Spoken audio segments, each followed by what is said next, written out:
Hello student, स्वागत है आप सबको स्टडी टाइम यूट्यूब चैनल पर। स्टूडेंट, इस वीडियो के माध्यम से कक्षा 8 क्लास का जो थर्ड चैप्टर है इतिहास का, इस वीडियो के माध्यम से जो सो इसका ऑब्जेक्टिव क्वेश्चन में बताने वाला हूं। तो वीडियो को आप ध्यान से देखिएगा और अगर कोई भी क्वेश्चन में आपको समझ नहीं आता या कहीं भी प्रॉब्लम होता है तो आप कमेंट जरूर कीजिएगा। अगर कोई भी क्वेश्चन में अगर आपको डाउट होता है तो मैं आपके कमेंट का रिप्लाई देने का प्रयास करूंगा। तो चलिए देखते हैं फर्स्ट क्वेश्चन क्या कहता है। देखिए, फर्स्ट क्वेश्चन देखने से पहले और वीडियो में आगे बढ़ने से पहले आपसे रिक्वेस्ट है कि अगर आप हमारा एक्सप्लेन वीडियो का और अभ्यास के क्वेश्चन आंसर का वीडियो को नहीं देखें तो उन दोनों वीडियो का डिस्क्रिप्शन में लिंक दिया हुआ, आप दोनों वीडियो को जरूर देखिएगा। तो क्या होगा, आप दोनों वीडियो को अगर देख लेते हैं, एक्सप्लेन वीडियो और अभ्यास के प्रश्न उत्तर का, तो आपको इस वीडियो में प्रॉब्लम नहीं होगा समझने में, ठीक है। और इस वीडियो को आप खास करके ज़्यादा ध्यान करके देखिएगा, क्योंकि आपके क्लास में जब आपके मतलब क्या बोल सकते हैं, और जब आपके बोर्ड परीक्षा होता है तब वहाँ आपको जो सो ज़्यादा से ज़्यादा ऑब्जेक्टिव क्वेश्चन ही पूछा जाता है। और इस वीडियो के माध्यम से मैंने जो सो ज़्यादा से ज़्यादा ऑब्जेक्टिव क्वेश्चन कराने का आपका जो सो प्रयास किया है। और वही ऑब्जेक्टिव क्वेश्चन आपको मैंने जो सो दिया है जो आपके परीक्षा में ज़्यादा से ज़्यादा पूछा जाता है, ठीक है। तो अगर आप इस वीडियो को देख लेते हैं तो कम से कम 90 से 95% तक जो सो आप इतिहास में क्या कर सकते हैं, नंबर ला सकते हैं। तो चलिए देखते हैं फर्स्ट प्रश्न क्या कहता है। देखिए, कहता है ब्रिटेन के पद्धति ब्रिटेन के प्रसिद्ध कवि और कलाकार कौन थे। जो ब्रिटेन के प्रसिद्ध कलाकार और उनके जो सो कवि कौन था। तो देखिए, फर्स्ट का मैंने आंसर जो सो नहीं हाइड किया, लेकिन अगला क्वेश्चन जो आपके पास आएगा उसका क्वेश्चन मैं हाइड कर दूंगा। तो कौन होगा इसका, विलियम मारिक्स, ठीक है, विलियम मारिक्स। अब दूसरा देखिए, दूसरा का क्वेश्चन आपको हाइड रहेगा और मेरे आंसर देने से पहले इस क्वेश्चन का आंसर दीजिए आप, अगर आप इस क्वेश्चन का आंसर जानते हैं तो, ठीक है। जैसे मैं पढ़ता हूँ आप आंसर देने का प्रयास कीजिए, कमेंट कीजिए, देखता हूँ कि आप आंसर जल्दी दे पाते या नहीं, ठीक है, और आपको कितना पता है या नहीं। अगर एक बार अगर आप वीडियो देखते नहीं समझ में आता है तो वीडियो 2 बार देखिए, 3 बार देखिए, ठीक है।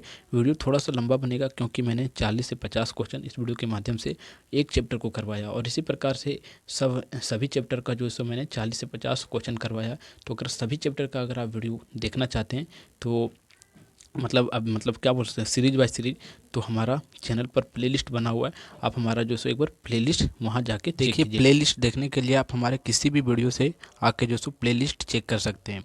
तो देखिए, प्लेलिस्ट चेक करने के लिए हमारा चैनल का, आपको किसी भी प्रकार का वीडियो आया है हमारा चैनल के रिलेटेड, तो आप यहाँ जो सो क्या कीजिए, उस पर क्लिक कीजिए, ठीक है। आप यहाँ क्लिक करेंगे तो आप देखेंगे हमारा चैनल पे जो है स्टडी टाइम, ये जो सो खुल गया है, ठीक है। आप देख सकते हैं यहाँ आपको स्टडी टाइम लिखाते हुए दिख रहा होगा। अब आगे क्या करते हैं, देखिए यहाँ आता है आपको वीडियो, देखिए वीडियो है, शॉर्ट्स है, होम पेज है, और यहाँ पोस्ट है, और यहाँ आपको एक दिख रहा होगा प्लेलिस्ट। तो आपको क्या करना है, सीधा सीधा प्लेलिस्ट पर आना है, ठीक है। देखिए, प्लेलिस्ट पर आइएगा आप, और प्लेलिस्ट पर आके आप क्या कीजिएगा, देख सकते हैं आप क्लास 7 का साइंस का प्लेलिस्ट बना हुआ है पूरा अध्याय का, फिर उसका आंसर का, क्वेश्चन आंसर का बना हुआ है, फिर इसी प्रकार क्लास 8 का, फिर क्लास 8 का क्वेश्चन आंसर का विज्ञान का है, फिर आप देख सकते हैं क्लास 8 का हिंदी का है, और इस प्रकार क्लास 6 7 सबका जो सो प्लेलिस्ट यहाँ बना हुआ है। और आप किसी भी प्लेलिस्ट को ओपन कीजिएगा, देखिए इस प्लेलिस्ट को ओपन करते हैं तो इसमें जो सो आपको पूरा सीरियल बाय सीरियल सभी अध्याय के जो सो वीडियो आपको मिलते चले जाएंगे। तो इस प्रकार यहाँ से आप अगर देखते आके तो आपको भी सुविधा होगा और आपको कहीं और जाने का जो है सो ज़रूरत नहीं पड़ेगा और वीडियो में, ठीक है। तो आप देख सकते हैं ये क्लास 8 का साइंस का है। तो यहाँ से आप देख सकते हैं प्रश्न उत्तर का पूरा वीडियो जो है सो सीरीज बाय सीरीज यहाँ डला हुआ प्लेलिस्ट में। तो आप प्लेलिस्ट को आकर एक बार जरूर देखिएगा। तो देखिए, आपने प्लेलिस्ट देख लिया, अब हम देखते हैं आगे कि दूसरा क्वेश्चन क्या कहता है। देखिए, कहा जाता है कि नील की खेती के 2 मुख्य तरीके कौन थे। नील की जो खेती है वो, उनके 2 मुख्य तरीके आप बताइए कि नील की खेती के 2 मुख्य तरीके।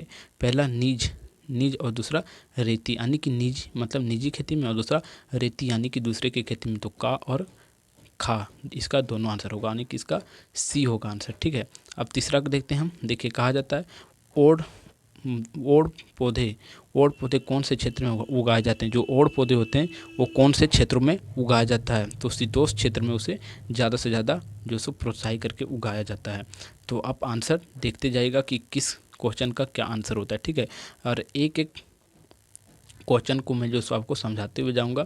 और अगर कोई क्वेश्चन में अगर फिर से बताया जाता है, अगर आपको परेशानी है, डाउट होता है कहीं भी, तो आप कमेंट जरूर कीजिएगा। अब देखिए 4 नंबर का क्वेश्चन है, कहा जाता है ओड़ पौधे कौन कौन से देश में अधिक होते हैं। जो ओड़ के पौधे होते हैं वो सबसे ज़्यादा किन देशों में देखने को मिलता है। देखिए आपको उत्तरी इटली में मिल जाएगा, दक्षिणी फ्रांस में मिल जाएगा, जर्मनी में और ब्रिटेन में।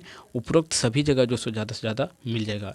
एक्सप्लेन जिसमें मैंने चैप्टर को किया था उस समय वहाँ से जो सो आप मैंने ज़्यादा से ज़्यादा इन्हीं बातों पर फोकस किया था। अब अगला 5वां नंबर का, कहा जाता है नील की खेती करने के लिए किस प्रकार की भूखंड की आवश्यक ज़रूरत होती है।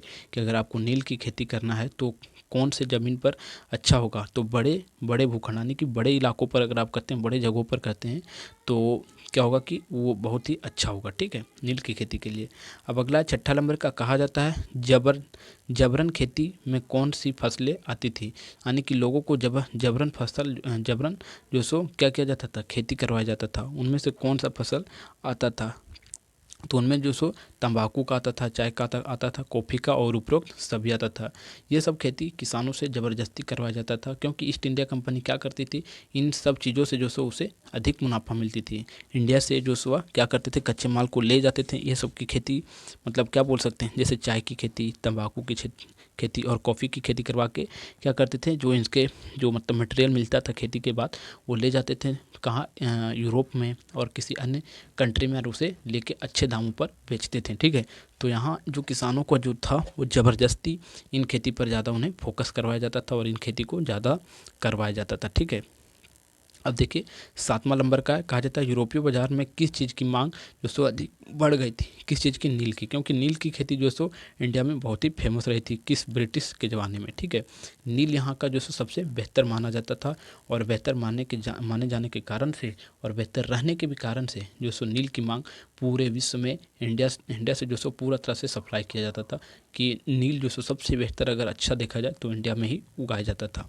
अब अगला है 8वां नंबर का, कहा जाता है 1788 ईस्वी में ब्रिटेन द्वारा आयात किए गए नील में भारतीय नील का कितना प्रतिशत हिस्सा था। भारतीय नील का कितना परसेंट था जब उसे मतलब यहाँ से दूसरे देश में भेजा जा रहा था। तो 30% हिस्सा देखा जाए तो भारत नील का था, ठीक है। अब अगला है हमारा, समझिएगा, कहा जाता है मारिक्स कार्टन छपाई कहाँ पर होती थी। लखनऊ में, बिहार में, आंध्र प्रदेश में, इंग्लैंड में। तो कहाँ होती थी, 9 नंबर का क्वेश्चन है। अब समझिएगा कहाँ जाता था, इंग्लैंड में, क्योंकि जगह वही है तो उनका नाम ऐसा ही है, तो इंग्लैंड का ही नाम है ये, तो इंग्लैंड में ही होता था, ठीक है। अब अगला देखिए 10वां नंबर का है, कहा जाता है गुलामों के बगवात कब हुई थी। गुलामों ने जो सो बगवात कब की थी, यानी कि जो गुलाम, जैसे कि किसान को नील की खेती करने के लिए गुलाम की तरह जो सो उसे व्यवहार किया जाता था। तो उन लोगों ने कब जो सो मतलब ईस्ट इंडिया कंपनी से बगवात कर दी थी, यानी कि मतलब क्या बोल सकते थे कि उनसे एक तरह से लड़ाई कर दी गई थी। कब कर दी गई थी, समझिएगा 10 नंबर का क्वेश्चन है।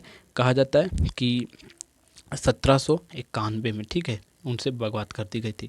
अब अगला 11 नंबर का है, समझिएगा, कहा जाता है गांव के मुखिया से भू राजस्व लेने को कहा जाता था। किसके द्वारा कहा जाता था, रेतवाड़ी के द्वारा या किसके द्वारा। आप अगर जानते हैं तो आंसर देने का प्रयास कीजिए। या महावाड़ी के द्वारा ही जो सो क्या किया जाता था कि गांव के मुखिया को यानी कि जो उसके टैक्स होते थे गांव का, पूरा उसे कलेक्ट करने के लिए उसे ही कहा जाता था।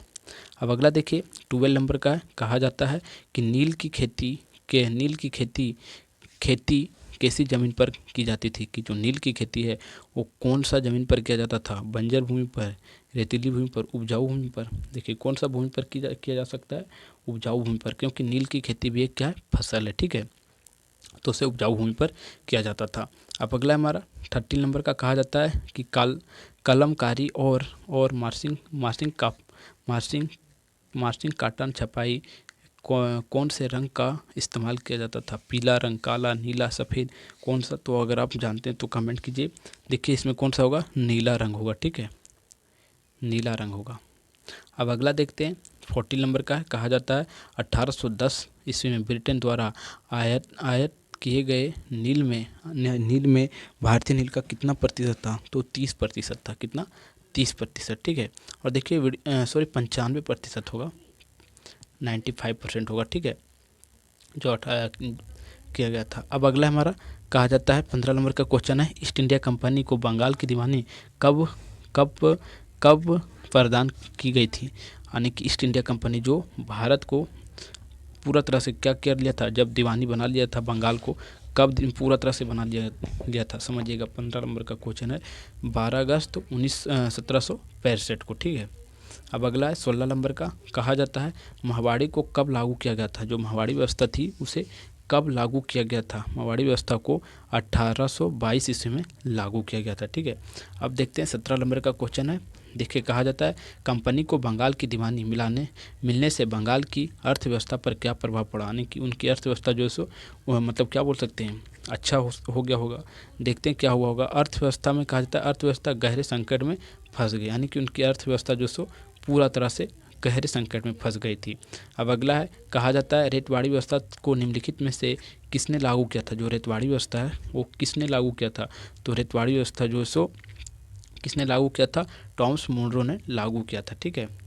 और सबसे पहले उन्होंने जो सो मद्रास और मुंबई में लागू किया था।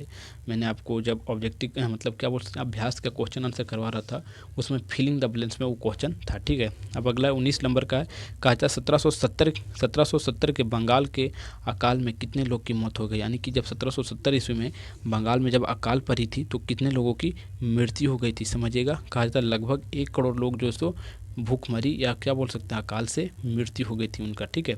अब अगला देखिए, कहा जाता है गुलाम बादशाह की कंपनी को गुलाम बादशाह की कंपनी को मिली बंगाल की नवाबी का पत्र किसने हासिल किया था। जो उनके नवाब जो थे उन्हें जो सो पत्र हासिल हुआ था। 20 नंबर का क्वेश्चन है, तो कहा जाता है रॉबर्ट क्लाइड ने जो सो उसे क्या किया था, पत्र हासिल किया था।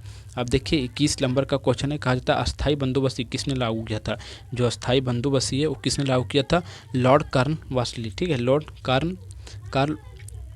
कॉर्नवालिस, ठीक है।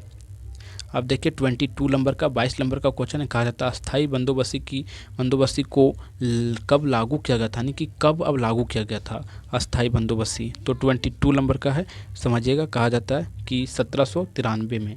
कब 1793 ईस्वी में जो सो अस्थाई बंदोबस्ती को लागू किया गया था। अब देखिए 23 नंबर का कहा जाता है रेतियों को कम से कम कितने प्रतिशत भूमि पर नील उगाना पड़ता था। रेतियों जो थी उन्हें कम से कम अगर देखा जाए तो कितने प्रतिशत भूमि पर उसे नील उगाने की जो सो इजाज़त दिया जाता था। तो 23 नंबर का क्वेश्चन है, उन्हें 25% जो सो भूमि पर जो सो नील उगाने का परमिशन दिया जाता था। अब अगला 24 नंबर का है, कहा जाता है अस्थाई बंदोबस्ती को निम्नलिखित में से किस प्रांत में लागू किया गया था। यानी कि किस राज्य में लागू किया गया था। हो सकता है बंगाल में या उड़ीसा में, कहाँ। तो देखिए इसका आंसर समझिएगा उपयुक्त सभी जगह। कहाँ होगा, बिहार में, उड़ीसा, बंगाल और उपयुक्त सभी होगा, ठीक है। अब 25 नंबर का क्वेश्चन है, देखिए कहा जाता है बंगाल के रेतियों का नील विद्रोह आरंभ हुआ था। बंगाल में जो सो रेतियों के कारण से नील का विद्रोह मतलब क्या बोल सकते हैं आरंभ हो गया था। कब से, 25 नंबर का क्वेश्चन है, कहा जाता है मार्च में 1859 में, ठीक है। नील विद्रोह जो सो लोग करने लगे थे।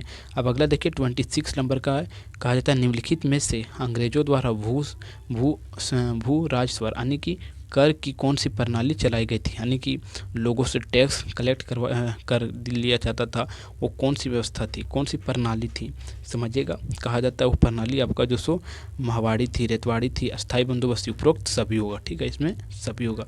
इन सभी व्यवस्थाओं से जो सो क्या किया जाता था, टैक्स को वसूला जाता था।